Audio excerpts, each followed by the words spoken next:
Hello YouTube. Today I'm gonna talk about irrelevance of sexism and prejudice while you're studying abroad. When it comes to sexism, there's two types. There's benevolent sexism. For example, oh, women are so fragile, we should keep protecting them. Oh, they shouldn't even work, they should stay home. No, we don't like that. They don't mean to harm you, or they don't mean to say something bad. It's because of the way they're raised, their culture and the norms they've been taught. I thought that it's the right thing to do.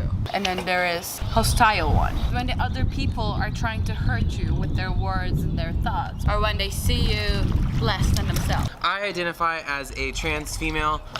Cool, if you know, cool. Yesterday when we were in downtown Disney, I was aggressively catcalled multiple times. The funniest thing with hostile sexism, like where it's aggressive and they want to hurt you, it's not about you, it's about them. But I was called Elizabeth first. They like to say a female's name. Elizabeth, yo, Elizabeth Taylor. The saddest part is that I saw you go through like 2 hours of makeup and clothes trying to find something that would like actually be acceptable in public, and then these people just sitting on the curb doing nothing with their day can just tear you down like that. Like, what the f?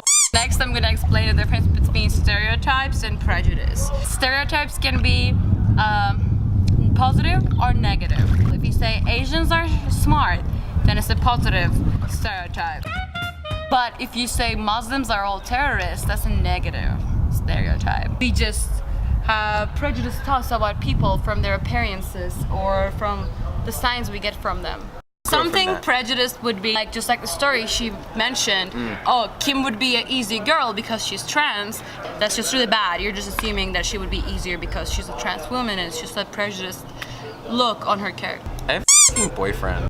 You can fight prejudice with education and kindness. love. Title card, title card, title card. You really can fight prejudice and discrimination and sexism and racism with love and education. Everybody loves everybody. Love is love. Second of every day. Probably till next time.